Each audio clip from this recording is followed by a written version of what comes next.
कि आपने हमारे जीवनों को बढ़ाया है।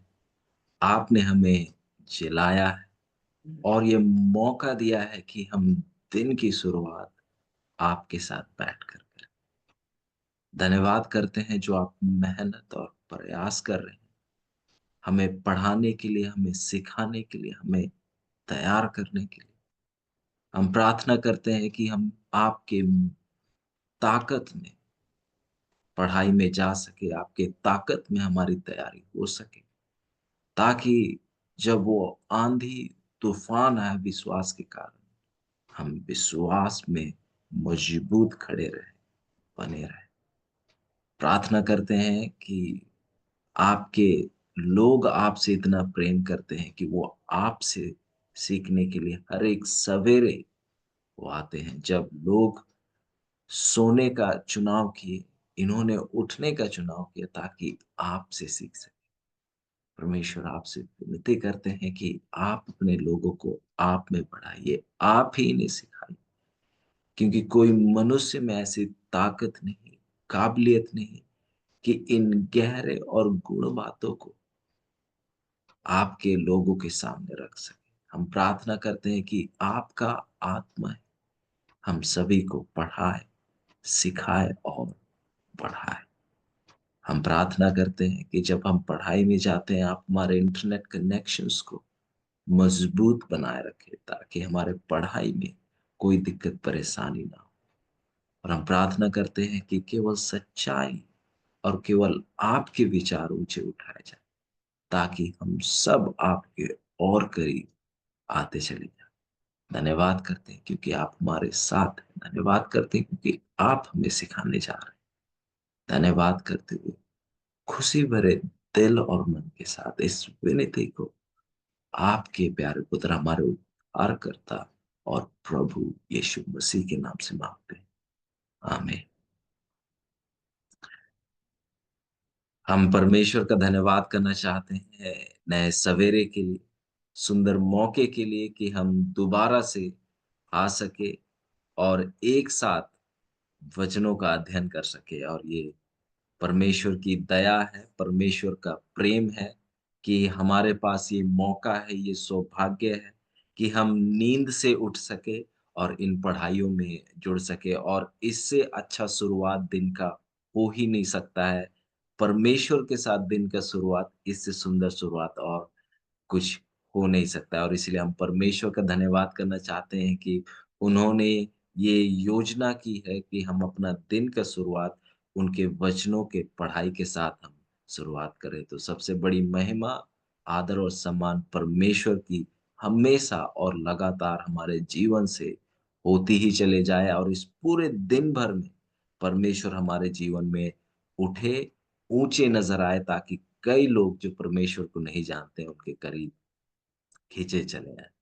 और मैं आप सबका स्वागत करना चाहता हूँ इस सवेरे के समय में, इस पढ़ाई में। और मैं विनती करता हूँ कि परमेश्वर आपको स्वस्थ रखे, आपके परिवार को स्वस्थ रखे और आपके हर एक जरूरतों को अपने इच्छा के अनुसार और अपने समय के अनुसार वह आपके जीवन में पूरा करे। और मैं विश्वास करता हूँ कि आप इन पढ़ाइयों का नोट्स ले रहे हैं, आप लिख रहे हैं, क्योंकि ये पढ़ाइयों में आप जुड़ रहे हैं, इसका एक बहुत बड़ा मकसद, हम इसे नहीं देख सकते हैं वो मकसद क्या है अभी, पर जब आने वाले समयों में आप देखेंगे, तो आप उस मकसद को देखेंगे कि परमेश्वर आपके सामने प्रकट करेंगे। आपको परमेश्वर, कुछ समय आएँगे जब आपको मौके दिए जाएँगे कि आप इन भविष्यवाणी की बातें किसी को पढ़ाएँ, किसी को सिखाएँ। तो ये बहुत ज़्यादा ज़रूरी है कि आप नोट्स लें, ताकि जब परमेश्वर आपको बुलाए तो आप इन नोट्स का मदद सहायता ले सकते हैं। और ऐसा नहीं है कि सिखाने वाला बहुत अच्छा सिखा रहा है, ऐसा नहीं है अज़ीज़ों, पर परमेश्वर मेहनत प्रयास कर रहे हैं। तो आइए, जब परमेश्वर कुछ बातों को सिखा रहे हैं, तो हम उन बातों को लिखें, उन बातों को हम नोट करें, ताकि वो बातें हमारे दिमाग से निकल ना जाए। क्योंकि आप जब साइंस की पढ़ाई करेंगे, साइंस बताती है कि हम 1 दिन में जो है 25% भूलते हैं। और यदि 1 दिन में हम 25% भूल रहे हैं, तो 4 दिन में हम पूरी तरीके से ना जो बातों को हमने पिछले समय में पढ़ा है वो हम भूल जाएँगे यदि हम दोहराते नहीं।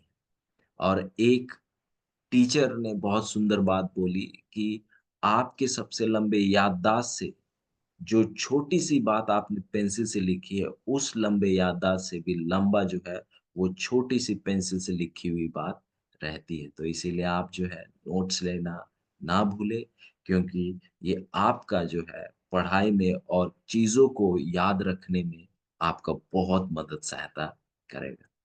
तो हम देख रहे थे कल की पढ़ाई में हम दानियल 8 को हम एक ऊपरी स्तर से देख रहे थे ताकि हम आज के पढ़ाई तक पहुँच सकें और हम कुछ इब्रानी शब्दों को देख रहे थे। हम देख रहे थे किस प्रकार से दानियल 8 में 2 इब्रानी शब्दों का इस्तेमाल किया जाता है दर्शन के लिए। हमने देखा पहला शब्द खाज़ोन और दूसरा शब्द मारे। और हम देखते हैं कि जो शब्द खाज़ोन है, उसके द्वारा पूरे उस दर्शन को पेश किया जा रहा है। जब खाज़ोन हम शब्द सुनते हैं, उससे जो है पूरे दर्शन को संबोधित किया जा रहा है।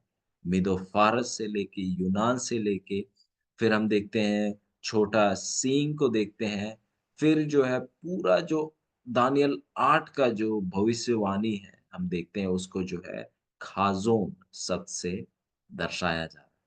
पर हम देखते हैं एक और शब्द का इस्तेमाल किया गया है दर्शन के लिए और वो शब्द है मारे।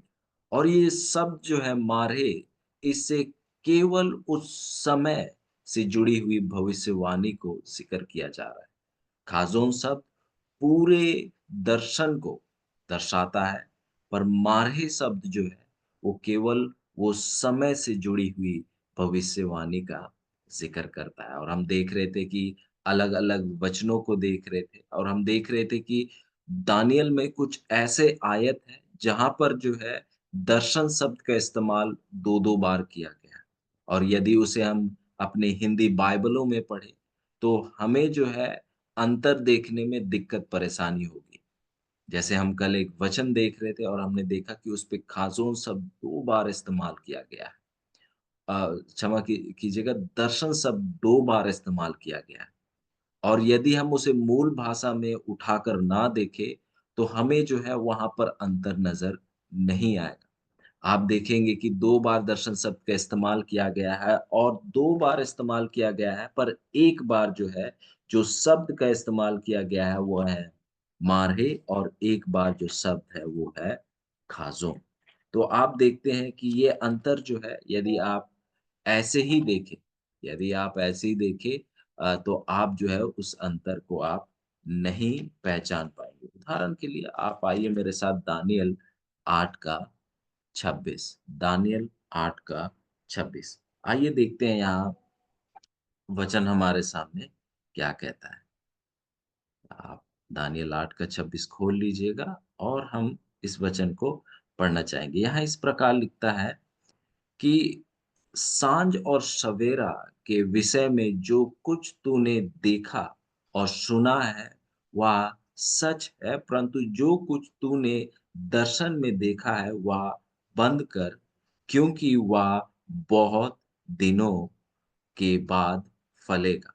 ये जो है एक अनुवाद है जिस पे आप हिंदी में तो आप देखेंगे कि एक ही बार जो है दर्शन शब्द का इस्तेमाल किया जा रहा है। आप जो है 2 बार जो है दर्शन शब्द को नहीं देखेंगे और एक आप देखते हैं कि हिंदी अनुवाद है, आप देखेंगे कि उसमें जो है स्पष्ट रूप से ये बात को आप देख पाएँगे और मैं उस उस अनुवाद को मैं आपके सामने पढ़ना चाहूँगा। ये 10 इसका 26 में आप इस चीज़ को आप स्पष्ट रूप से देख पाएँगे। तो यहाँ पर आप देखेंगे जो है दर्शन शब्द हम देखते हैं कि हिंदी में जो है इस अनुवाद में भी जो है दर्शन शब्द को आप जो है 2 बार नहीं देख पाएँगे, पर कुछ अनुवाद में आप देखेंगे कि दर्शन शब्द का 2 बार इस्तेमाल किया गया है। उदाहरण के लिए यदि आप अंग्रेज़ी बाइबल लें और आप देखेंगे उसपे, तो आप जो है यहाँ पर जो है दर्शन शब्द को आप 2 बार आते हुए आप देखेंगे। आप देखेंगे कि 2 बार जो है दर्शन शब्द आता है। और आप देखेंगे यदि आप उसे ऊपरी स्तर से देखें, अगर आप एक बार देखें, तो आपको जो है उसे समझने में दिक्कत परेशानी होगी। आप कहेंगे कि यहाँ पर तो एक ही बात की ज़िक्र की जा रही है, पर आप यदि उसे गौर से देखें तो वहाँ पर जो है 2 बार जो है आप देखेंगे दर्शन शब्द का जो है प्रयोग किया गया है। और पहली बार आप देखते हैं कि अलग शब्द का इस्तेमाल किया गया है, दूसरी बार जो है अलग शब्द का इस्तेमाल किया गया है। पहली बार आप देखेंगे मारहे शब्द का इस्तेमाल किया गया है, दूसरी बार आप देखेंगे कि खाजून शब्द का इस्तेमाल किया गया है। तो इस अंतर को समझना हमारे लिए बहुत ज़्यादा ज़रूरी है जब हम आगे की पढ़ाई में जा रहे हैं।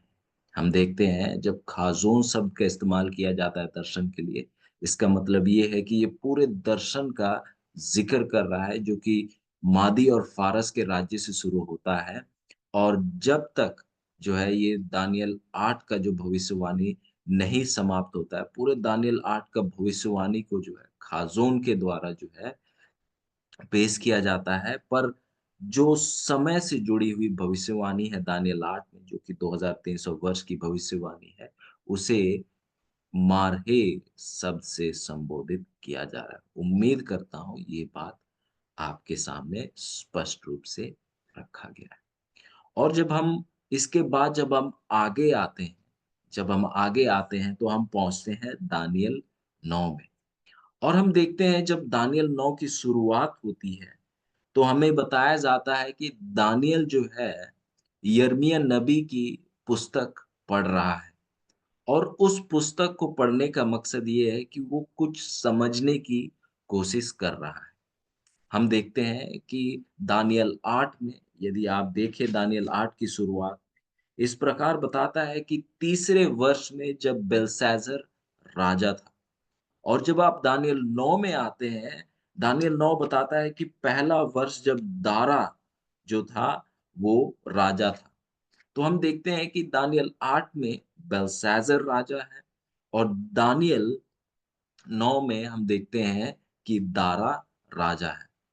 तो आप देखेंगे कि दानियल 8 में जो राज्य ताकत में है, वो बाबुल का राज्य है, पर दानियल 9 में आप देखेंगे जो राज्य अब ताकत में है, वो मादी और फारस का राज्य है।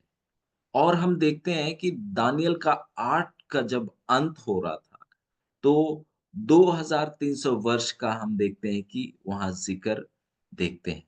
हम देखते हैं कि 2 पवित्र जन बात कर रहे थे और एक पवित्र जन जो है सवाल करता है कि पवित्र लोगों का और पवित्र स्थान का रौंदा जाना कब तक चलता रहेगा? वो उस अंत कब होगा इस रौंदे जाने का? इसके अंत कितना समय तक ये होता रहेगा वो सवाल नहीं है, पर कब जो है इस भविष्यवाणी का अंत होगा, ये सवाल था उस पवित्र जन का। फिर हम देखते हैं कि जवाब में ये जवाब आया कि 2300 वर्ष, साँझ और सवेरे जब तक 2300 पार नहीं हो जाते, ये जो भविष्यवाणी है वो फलता ही रहेगा। तो अब हम देखते हैं कि यदि आप यिर्मयाह उसका 25 का 11 पढ़ें, यिर्मयाह 25 का 11 वहाँ इस प्रकार लिखता है कि सारी जातियों का यह देश उजाड़ उजाड़ ही उजाड़ होगा और ये सब जातियों 70 वर्ष तक बाबुल के राजा के अधीन रहेंगे। तो ये जो दानियल 25 का 11 यिर्मयाह 25 का 11 इन भागों को हम देखते हैं कि दानियल जो है दानियल 9 में पढ़ रहा है उस समय के भविष्यवाणी को समझने के लिए। क्योंकि दानियल जो है यिर्मयाह नबी के लिखी हुई बातों के द्वारा वो स्पष्ट था कि इस्राएली लोगों को कैदी में जो है 70 वर्ष के लिए होना है। 70 वर्ष के बाद जो है उनकी रिहाई होनी थी। पर जब दानियल 8 में उसे दर्शन मिलता है तो वो एक नया अंक जो है उसके सामने अब पेश होता है 2300 वर्ष और उसकी समझ जो है देखते हैं कि दानियल को अब तक नहीं है। क्योंकि यदि आप देख रहे थे, तो जब परमेश्वर ने जब्राइल को कहा कि आप इस मनुष्य को इस दर्शन का भेद बताएँ, इसका मतलब बताएँ, इसका फल बताएँ। तो जब्राइल ने दर्शन को जो है शुरू किया दानियल को बताने के लिए और हम देखते हैं कि वो बकरा, मेढ़ा, छोटा सींग इसके द्वारा किन चीज़ों की बात की जा रही है, उन चीज़ों को हम देखते हैं कि जब्राइल जो है दानियल को बताता है। पर यदि जब अंत की ओर आए आप दानियल 8 के अंत में आप देखते हैं कि दानियल जो है उसकी बल जाते रही और वो बीमार हो गया। ये दर्शन उसे बताया जा रहा है इस दौर में ये ऐसा हुआ और जिसके कारण आप देखते हैं कि पूरा दर्शन जो है पूरा दर्शन जो है जब्राइल जो है दानियल को नहीं बता पाता है। केवल खाज़ोन जो है उस दर्शन का भेद जो है दानियल को जो है हम देखते हैं कि जब्राइल देता है। फिर आप यदि दानियल 8 और दानियल 9 को देखें और जितना समय बीता है इस दौर में आप देखेंगे कि लगभग 11 साल हो चुके हैं। दानियल 8 से अगर 9 आए तो लगभग 11 साल अब बीत चुके हैं और दानियल जो है परेशान है। अब परेशान इसीलिए है क्योंकि अब दानियल को लगा कि क्योंकि इस्राएली लोग इतने अविश्वासी रहे, इतने पाप किए कि अब शायद परमेश्वर ने जो है इस्राएलियों का सज़ा जो है 70 साल से 2300 वर्ष कर दी। तो दानियल जो है परेशान हो गया और वो जो है परमेश्वर के पास प्रार्थना में जाता है। और हम देखते हैं कि जब दानियल प्रार्थना में जाता है, परमेश्वर जो है दानियल के प्रार्थना का उत्तर देता है। हम देखते हैं कि जब्राइल दोबारा हमें नज़र आता है। हम देखते हैं दानियल 8 में जब्राइल जो है दानियल को भविष्यवाणी की भेद बता रहे थे, पर अचानक से जो है उस बताने में जो है कुछ रुकावट आई क्योंकि दानियल का सेहत जो है थोड़ा ठीक नहीं रहा, वो खराब होते नज़र आया। तो हम देखते हैं कि जो भविष्यवाणी जब बता रहे थे उसमें रुकावट आई और हम देखते हैं 9 में जब दानियल प्रार्थना कर रहा है तो परमेश्वर जो है जब्राइल को दोबारा भेजता है। फिर हम देखते हैं कि दानियल को अब जब्राइल जो है दोबारा से जो है भविष्यवाणी जो है उसके सामने रख रहा है। यदि आप देखें दानियल उसका 9 का 24 और 27 को आप देखते हैं कि जब्राइल जो है अब दानियल को जो है भविष्यवाणी का फल बता रहा है। बताता है कि जो जो राज्य है, जो मंदिर है और जो दीवारें हैं, वो जो है दोबारा बनाई जाएगी। और वो किसके अनुसार बनाई जाएगी? जैसे यिर्मयाह नबी ने जो भविष्यवाणी किया, उसी के अनुसार होगा। 2300 वर्ष के लिए जो है उनका सज़ा लंबी नहीं हुई है। पर इसके साथ-साथ जब्राइल के द्वारा परमेश्वर जो है दानिय्येल को बताता है कि इस्राएली जो है वो बेवफ़ाई में रहे, इस्राएली अविश्वासी में रहे, इस्राएली पाप में रहे, पर इस्राएली लोगों को अब जो है 70 सप्ताह दिए जाएँगे कि वो अपने गलतियों को सुधारें। वो अपनी गलतियों को सुधारें। और हम देखते हैं यदि आप फिर जब जब्राइल बताता है उसे दर्शन का मतलब, जो ये मारहे है उसका मतलब और ये भी बताता है कि जब ये 70 सप्ताह की अंत होने लगेंगे, तो मसीहा भी खुद आएगा और आखिरी बार जो है आने के लिए पुकार देगा। उन्हें जो है गलती सुधारने के लिए, लौट कर आने के लिए पुकार जो है एक बार खुद परमेश्वर यीशु मसीह देंगे। ये बात भी जो है हम देखते हैं कि जब्राइल जो है दानिय्येल को बताता है। पर दुःख की बात कि जब परमेश्वर खुद आए, हम देखते हैं कि लोग जो है उनके बातों को भी, उनके पुकार को भी लोगों ने ठुकरा दिया। और यदि आप देखेंगे दोबारा से यदि आप दानिय्येल 8 का 1 से 12 पढ़ें, तो यहाँ पर जिस दर्शन की ज़िक्र की जाती है, वो है खाज़ोन। दानियल 8 उसका 1 से 12 यदि आप पढ़ें, जिस दर्शन की यहाँ ज़िक्र की जाती है वो है खाज़ोन। फिर आप देखते हैं कि दानियल 13 और 14 में 2 पवित्र जनों को आप बात करते हुए देखते हैं। और आप देखते हैं कि ये 2 पवित्र जन जो है, एक चर्चा में है कि कब तक परमेश्वर के लोगों का और पवित्र लोगों का रौंदा जाना फलता रहेगा, होता रहेगा। और इसका भेद, इसका मतलब जो है, हमें दानियल 9 का 19 से 26 में नज़र आता है, जिसको जो है हम आने वाले समयों में पढ़ते रहेंगे। और जैसे हम ज़िक्र कर रहे थे कि जब दानियल को परमेश्वर जो है इन बातों की मतलब बता रहे थे, फल बता रहे थे, हम देखते हैं कि जो खाज़ोन जो दर्शन है, उसका भेद तो है, परमेश्वर ने दानियल को बता दिया था। पर हम देखते हैं एक भाग जो दानियल को नहीं बताया, वो भाग था जो कि जिसमें जो है वो 2 पवित्र जन चर्चा कर रहे थे। मतलब वो 2300 वर्ष जो कि मारहे का भाग है, वो चीज़ जो है दानियल को जो है हम देखते हैं कि जब्राइल जो है बता नहीं पाता है। क्यों? क्योंकि दानियल का जो है सेहत बिगड़ने लगता है। और जैसे हम ज़िक्र कर रहे थे कि दानियल 8 और दानियल 9 इसके बीच में अब 11 साल बीत चुके हैं। और दानियल जानता था कि जब वो लोग कैदी बनकर जब वो जो बाबुल में लाए गए, तो दानियल जानता था कि उनका जो है वो 70 वर्ष का वो सज़ा का दौर जो है वो शुरू हो गया है। यिर्मयाह के भविष्यवाणी के अनुसार जो है वो 70 सप्ताह का जो सज़ा जो परमेश्वर ने उनके ऊपर भविष्यवाणी की यिर्मयाह के द्वारा उसकी शुरुआत हो गई है। और दानियल जानता था कि बहुत जल्द जो है ये 70 सप्ताह क्या होने वाले हैं? पूरा होने वाले हैं। पर जब दानियल के सामने ये नया संख्या रखा गया 2300 वर्ष, तो दानियल जो है अब इस चीज़ को वो समझ नहीं पा रहा था। और उसने जो है ऐसा विचार किया, शायद परमेश्वर ने जो है इस्राएलियों का सज़ा का समय जो है आगे बढ़ा दिया। और इसी कारण आप देखते हैं कि दानियल जो है प्रार्थना में है।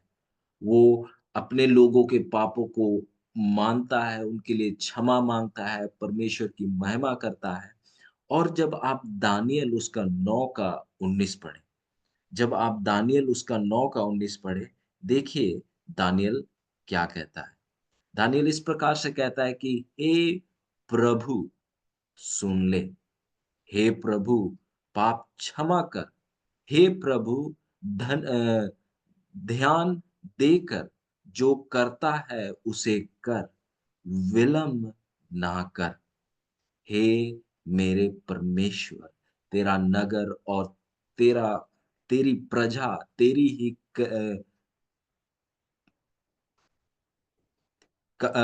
ही कहलाती है, इसीलिए अपने नाम के निमित्त ऐसा ही कर।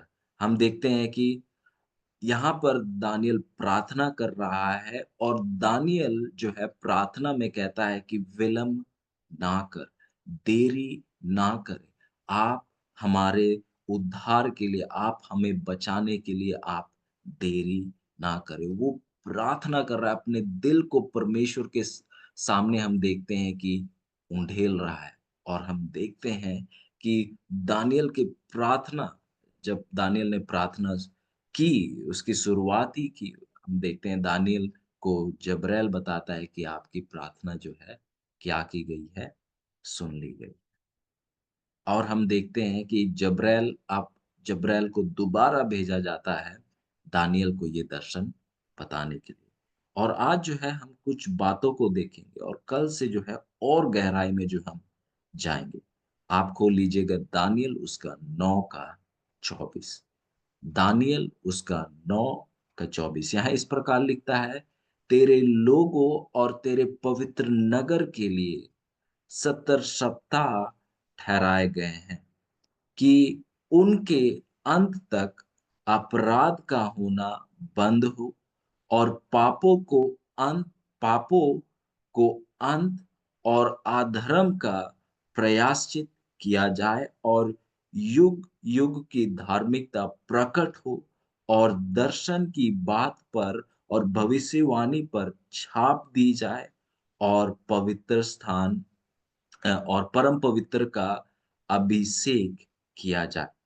तो यहाँ पर अब आप देखते हैं कि दानिय्येल को जो है जब्राइल जो है भविष्यवाणी जो मारे है उसका अब वो फल बताने की शुरुआत कर रहा है और इसके लिए जो है मैं आपके सामने जो है कुछ बातों को प्रोजेक्ट करूँगा। तो आप देखते हैं कि दानिय्येल उसका 9 का 24 आप देखेंगे दानिय्येल उसका 9 का 24 यहाँ इस प्रकार लिखता है, कुछ जो है इसे हमें जो है तस्वीर के द्वारा देखना पड़ेगा। तो मैं आपके सामने जो है कुछ तस्वीर रखूँगा।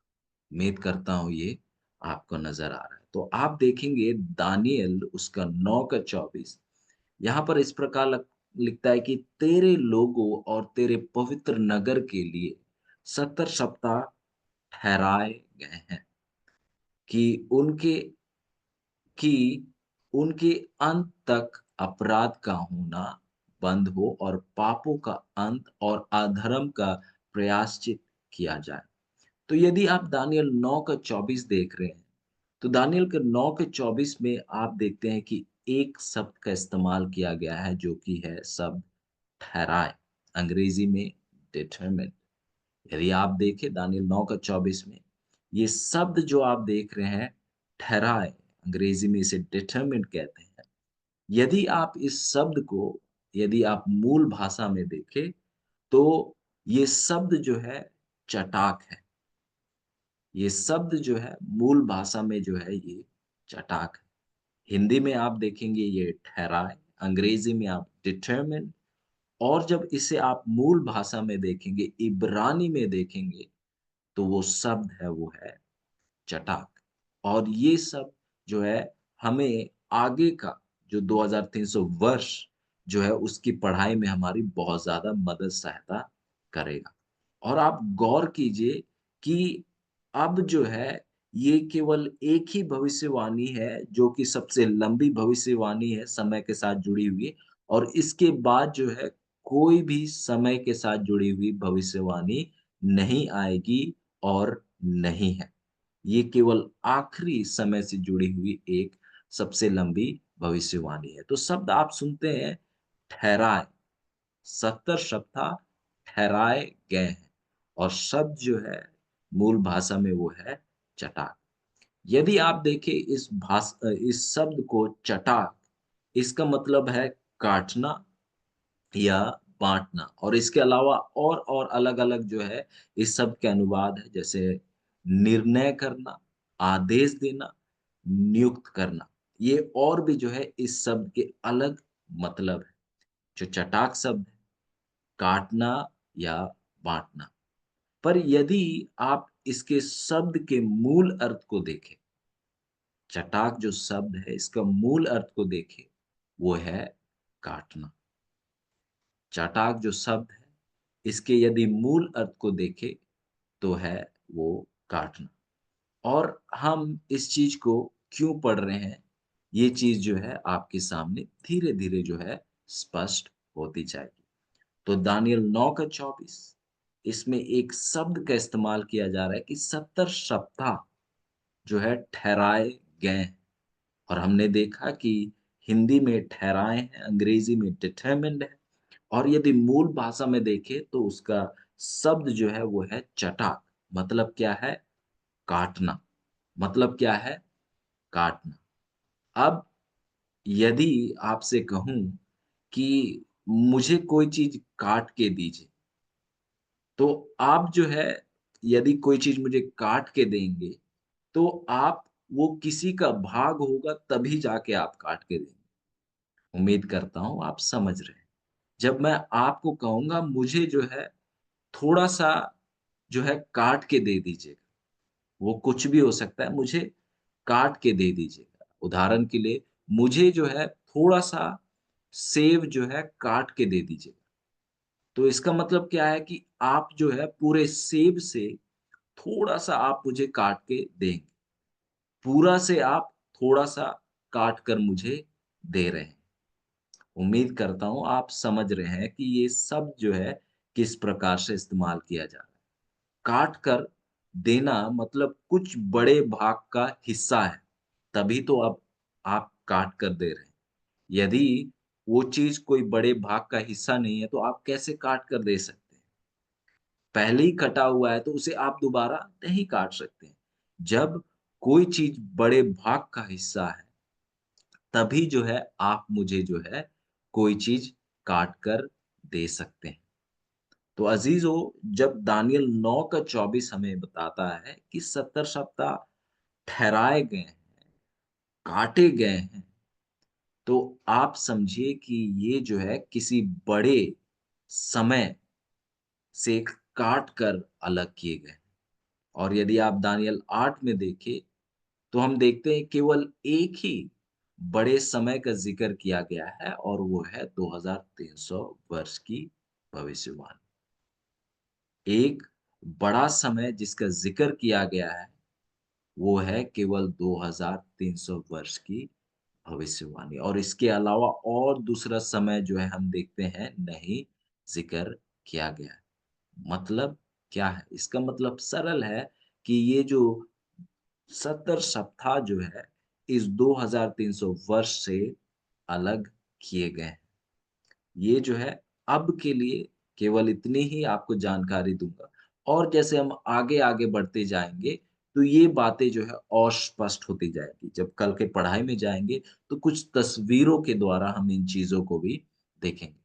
पर आप ये बात जो है आप लिख लीजिए कि ये जो 70 सप्ताह जो है, उसे 2300 वर्ष से काटा गया है। उससे उसे बाँटा गया है। और यदि आप देखें, अगर आप दानियल 8 और 9 को देखें और उसके बाद 10, 11 और 12 को देखें, तो आप देखेंगे कि अलग-अलग चीज़ों का यहाँ पर ज़िक्र किया गया है। यदि आप दानियल 8 उठाकर देखें, तो दानियल 8 जो है, वो केवल आत्मिक इज़राइल को जो है पोप के द्वारा रोंदा जाना, पोप रोम के द्वारा, कैथोलिक रोम के द्वारा रोंदा जाना उसका ज़िक्र करता है। दानियल 8 जो है, आत्मिक इज़राइल का कैथोलिक कलीसिया के द्वारा रोंदा जाना उसका वो ज़िक्र करता है। यदि आप दानियल 9 में आए, तो दानियल 9 जो है वास्तविक शाब्दिक इज़राइल को शाब्दिक जो बुतप्रस्त रोम है, उसके द्वारा रोंदा जाना, उसका जो है उसको जो है दानियल 9 हमारे सामने पेश करता है। दानियल 8 आत्मिक इज़राइल को रौंदा जाना, पोप के द्वारा उस बात को जो है दानियल 8 हमारे सामने पेश करता है। दानियल 9 शाब्दिक इज़राइल का बुतप्रस्त रोम के द्वारा रौंदा जाना, उसका ज़िक्र जो है दानियल 9 करता है। और यदि आप दानियल उसका 10, 11 और 12 में जाएँ, तो आप देखेंगे कि दानियल 10 का 11-12 जो है, आप देखते हैं वो आत्मिक यरूशलेम का पोप कैथोलिक रोम के द्वारा रौंदा जाना उसका ज़िक्र करता है। दानियल 8 आप देखते हैं कि आत्मिक इज़राइल का जो है रोमन कैथोलिक कलीसिया के द्वारा रौंदा जाना उसका जो है ज़िक्र करता है। 9 में आप आएँगे आप देखेंगे कि शाब्दिक इज़राइल का जो है जो है बुतप्रस्त रोम रौंद रहा है और दानियल 10, 11, 12 वो जो है पूरी तरीके से जो है उस बात का ज़िक्र करता है कि किस प्रकार से आत्मिक यरूशलेम का जो है कैथोलिक रोम जो है किस प्रकार से उसको रौंदता है, उसको किस प्रकार से उसके ऊपर विनाश लाता है। तो इसके लिए भी मैं आपके सामने एक तस्वीर रखूँगा ताकि ये चीज़ें और आपके सामने जो है स्पष्ट हो जाए। कुछ चीज़ों को जो है तस्वीर के द्वारा देखना जो है बड़ी मदद सहायता होती है। तो आप यहाँ देख सकते हैं, आप स्क्रीनशॉट लेना चाहते हैं आप स्क्रीनशॉट ले सकते हैं। तो यहाँ आप देख सकते हैं कि दानियल 8 मुख्य रूप से पोप रोम द्वारा आध्यात्मिक, जो कि आत्मिक इज़राइल को रौंदने पर केंद्रित है। दानियल 8। दानियल 9 का संबंध रोम द्वारा शाब्दिक इस्राएल को रौंदने से है। दानियल 9। दानियल फिर उसके बाद 10 से 12 तक देखें, तो हमें पोप रोम द्वारा आध्यात्मिक या आप आत्मिक यरूशलेम को के विषय की और आगे ले जाता है। उनके रौंदे जाने के ऊपर और हमारे सामने और जो है उसकी सच्चाई को हमारे सामने पेश करता है, जिनको जो है हम एक-एक करके परमेश्वर की दया से आने वाले समय में हम देखेंगे। तो ये जो है दानियल 8, 9, 10, 11, 12 जो है कुछ शब्दों में जो है ये पूरा ये अध्याय में क्या है वो आपके सामने ये आप देख सकते हैं स्क्रीन पर। तो इसके साथ हम और थोड़ा हम आगे बढ़ना चाहेंगे, जिसके साथ जो है हम आज की पढ़ाइयों को जो है अंत में हम लाएँगे। तो आप मैं उम्मीद करता हूँ इन बातों का आप नोट ले रहे हैं। तो फिर हम देखते हैं कि दानियल 8 में दानियल को एक दर्शन मिलता है जो कि खाज़ोन शब्द के द्वारा दर्शाया गया है। जब्रैल को परमेश्वर हम देखते हैं कि दोबारा भेजता है दानियल को इन बातों की समझ देने के लिए। और हम देखते हैं जब आप आते हैं तो दानियल 8 का दूसरे भाग में हम देखते हैं कि दानियल को जो है जब्रैल जो है इन भविष्यवाणी का जो है अर्थ बता रहा है। पर हम देखते हैं कि वो जब अर्थ बता ही रहा था, बीच में जो है कुछ रुकावट आ जाती है। और हम देखते हैं कि अब जो है दानियल को जो है एक भाग का दर्शन का एक भाग का समझ है, पर दूसरा भाग का समझ जो है अब दानियल को बिल्कुल ही नहीं है। और जब हम दानियल 9 की शुरुआत देखते हैं, हम देखते हैं कि दानियल जो है यिर्मयाह नबी के लिखी हुई बातों को भविष्यवाणी वो 70 सप्ताह की भविष्यवाणी के बारे में हम देखते हैं कि दानियल पढ़ रहा है। और हम देखते हैं कि बहुत से ऐसे चीज़ें थे जिन्हें दानियल जो है नहीं समझ पाया और जिस कारण से जो है दानियल ने एक निर्णय पर आया कि शायद परमेश्वर ने जो है इस्राएलियों के पापों के कारण जो है उनकी सज़ा जो है अब 70 साल से जो है 2300 वर्ष में क्या कर दी है, बढ़ा दी। और हम देखते हैं कि इसकी समझ देने के लिए हम देखते हैं कि दानियल को दोबारा भेजा जाता है और मैं चाहूँगा इसके लिए आप मेरे साथ खोल लीजिएगा दानियल उसका 9 उसका 22। दानियल 9 का 22 और यहाँ इस प्रकार लिखता है, उसने मुझसे कहा, हे दानियल, मैं तुझे बुद्धि और और प्रवीणता देने को अभी निकल आया हूँ। अब आप देख सकते हैं कि किस प्रकार से जो है जब्रैल जो है दानियल से कहता है कि मैं आपको बुद्धि और प्रवीणता देने के लिए आया हूँ। मैं आपको समझ देने के लिए आया हूँ। अब जो है दानियल जो है दानियल को जो है आप समझ दी जाएगी जो 2300 वर्ष का जो है भविष्यवाणी का जो क्या है फल जो है मतलब उन्हें उसे बताया जाएगा। और आप देखिए यहाँ पर 23 इस प्रकार लिखता है कि तब जब तू गिड़गिड़ाकर विनती करने लगा, तब ही इसकी आज्ञा निकली। इसीलिए मैं तुझे बताने आया हूँ क्योंकि तू अति प्रिय ठहरा है, इसीलिए उस विषय को समझ ले और दर्शन की बात का अर्थ बूझ ले। अब आप देखिए कि दानियल को बताया जा रहा है जब्रैल के द्वारा कि अब जो है उस विषय को समझ ले और दर्शन की बात का अर्थ बूझ ले। अब देखिए दानियल को जो है जब्रैल बता रहा है दानियल को कि अब जो है आप दर्शन की बात क्या कर ले, समझ ले, आप बूझ ले। और हम देखना चाहेंगे कि यहाँ पर जो है किस दर्शन की ज़िक्र की जा रही है। क्योंकि यदि आप हिंदी में बात करें, हिंदी में पढ़ें तो हमें जो है दर्शन जो है शब्द सुनाई दे रहा है और हम कहेंगे कि किस दर्शन की ज़िक्र की जा रही है, ये खाज़ोन है या मारहे है। तो अज़ीज़ों इस चीज़ को समझना जो है, अब इसको समझने के लिए हमें जो है मूल भाषा में जाना होगा। क्योंकि यदि हम हिंदी में देखें, अंग्रेज़ी में देखें, तो हमें जो है इसका अंतर मालूम नहीं होगा। पर यदि हम इसे पढ़ें कि दर्शन का जो अर्थ है वो समझ ले, बूझ ले, आप कहेंगे कि ज़रूर ये जो है जिस दर्शन की ज़िक्र कर रहा है, वो ज़रूर वो मारहे है। क्योंकि खाज़ोन की समझ तो हम देखते हैं कि दानियल 8 में ही जो है दानियल को जो है जब्राइल ने दे दिया। तो आप कहेंगे कि वाक़ई में जो है ये खाज़ोन तो नहीं हो सकता है क्योंकि खाज़ोन की समझ तो पहले ही जब्राइल ने जो है दानियल को दे दिया। और और मैं उम्मीद करता हूँ कि आपके विचार बिल्कुल ऐसे ही हैं और ये विचार बिल्कुल सही हैं। यहाँ पर जिस शब्द का इस्तेमाल किया गया है, जो शब्द दर्शन आपको नज़र आ रहा है दानियल 9 का 23 में, वो शब्द है मार्गे। क्योंकि एक ही दर्शन जो जिसका जो फल है, दानियल को नहीं बताया गया, वो है मारे। क्योंकि खाज़ोन की समझ तो अब दानियल को है। खाज़ोन की समझ दानियल को है क्योंकि वो तो दानियल 8 में ही हम देखते हैं कि जब्राइल जो है दानियल को समझा रहा था।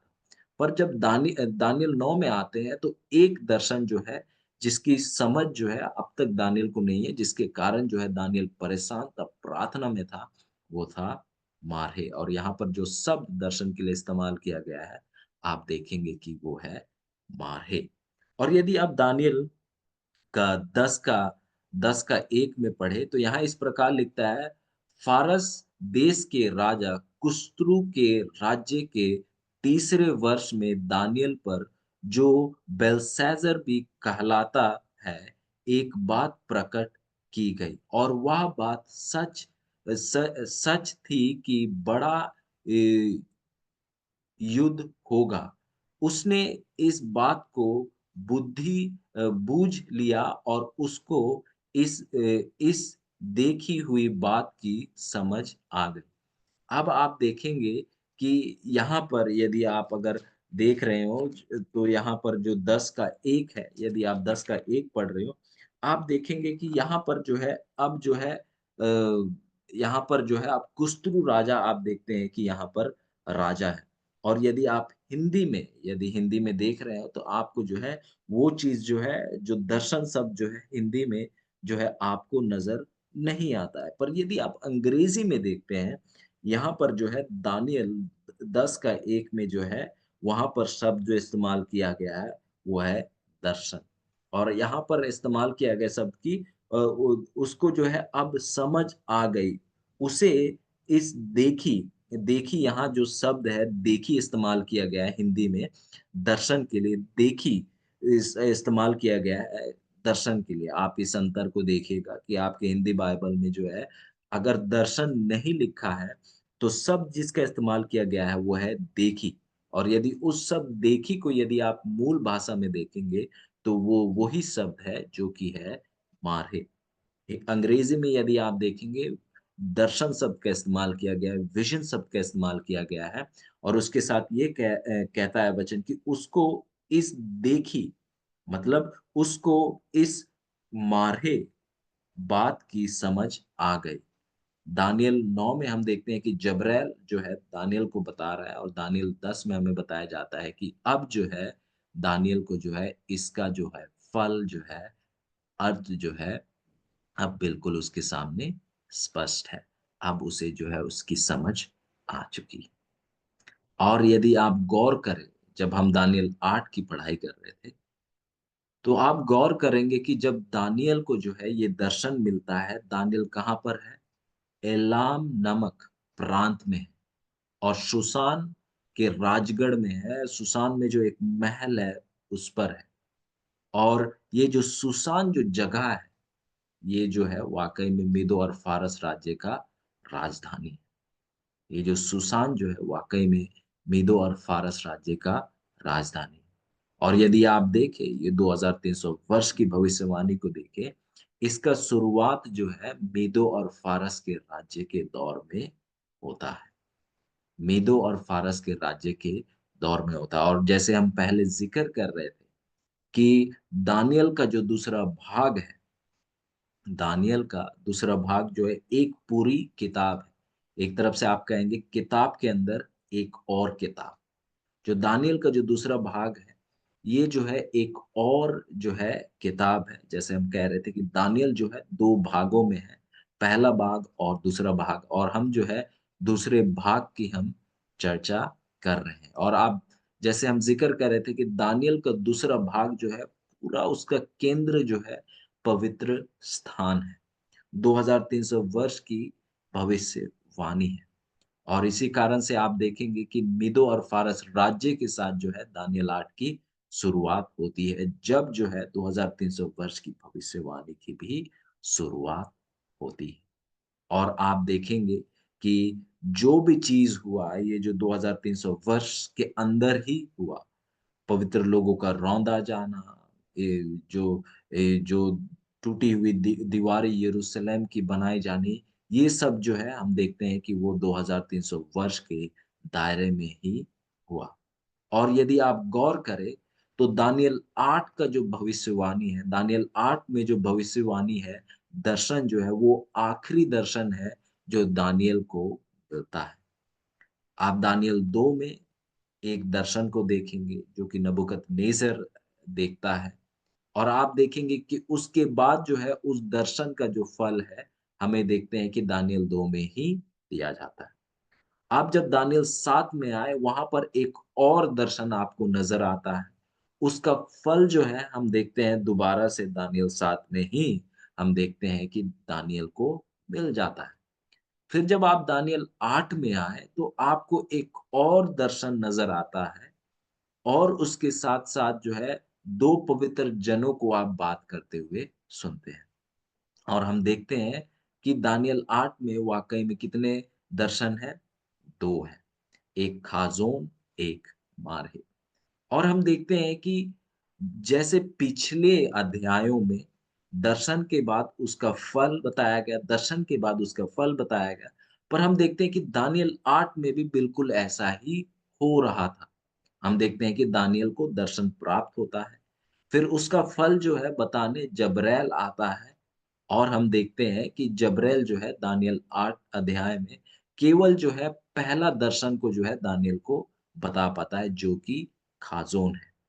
क्योंकि दानियल का सेहत ठीक ना रहा, तो उसका पूरा जो फल है जब्रैल नहीं बता पाया। और आप यदि उससे आगे जाएँ, आप देखेंगे कि 9, 10, 11 और 12, यदि आप देखें, ये वाक़ई में जो है उस मारहे उस मारहे जो दर्शन है, उसको जो है बढ़ा करके हमारे सामने दिखाया जा रहा है, क्योंकि ये बहुत ज़्यादा ज़रूरी है। दानियल 8 का दर्शन जो वाक़ई में आखिरी दर्शन जो है, जो दानियल को जो है प्राप्त होता है।